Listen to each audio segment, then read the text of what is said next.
Dhaka medical college এবং ever কেয়ারে ধারাবাহিকভাবে তার চিকিৎসা করা হয়েছিল এবং সেই চিকিৎসায় তার বর্তমান অবস্থা এয়ারলিফট করার জন্য যখন সন্তোষজনক হয়েছে তখনই আমাদের সরকারের পক্ষ থেকে সিঙ্গাপুর জেনারেল হাসপাতালে তাকে শিফট করার জন্য অ্যাম্বুলেন্স আনার প্রস্তুতি নেওয়া হয়েছে এবং তার প্রেক্ষিতে এয়ার অ্যাম্বুলেন্স এসেছে সকাল 11টার দিকে এবং তারপর এইমাত্র এয়ার অ্যাম্বুলেন্সে করে ওসমান হাদি সিঙ্গাপুর জেনারেল হাসপাতালের উদ্দেশ্যে রওনা হয়েছে।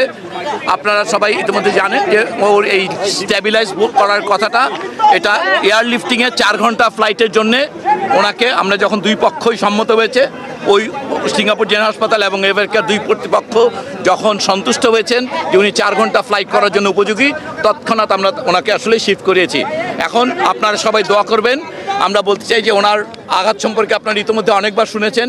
ওনার গুলিবিদ্ধ যে মস্তিষ্ক, সেটা ছাড়া বাকি অর্গানগুলো আল্লাহর রহমতে বলা যেতে পারে কিডনি, হার্ট এবং রেসপিরেশন, এই 3টি ক্ষেত্রে এখন পর্যন্ত এটাকে নিয়ন্ত্রণযোগ্য এবং বিভিন্ন ওষুধ এবং অক্সিজেনের মাধ্যমে সেগুলোকে মোটামুটিভাবে এখন পর্যন্ত নিয়ন্ত্রণ করা যাচ্ছে, যে কারণে উনি এই ফ্লাইটটা কমপ্লিট করতে পারবেন।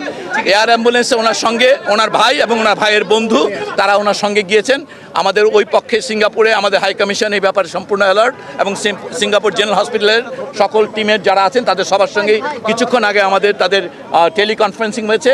তারা নিশ্চিত করেছেন, এয়ার অ্যাম্বুলেন্স টিমের সঙ্গে টেলিকনফারেন্স করা হয়েছে, তারা নিশ্চিত করেছেন এবং এখন আমরা আশাবাদী যে তাকে অন্তত পক্ষে আমরা সিঙ্গাপুর জেনারেল হাসপাতালে, আপনারা জানেন এই অঞ্চলের মধ্যে নিউরোসার্জারিতে সবচেয়ে ভালো সেন্টার, এখন আমরা শুধুমাত্র হাদির জন্য দোয়া চাইব। আমরা আশা করব যে সবাই আপনারা দোয়া করবেন, আল্লাহ যদি সাহায্য করেন অবশ্যই হাদি একটা মাত্রার সুস্থতা নিয়ে ফিরে আসতে পারবে।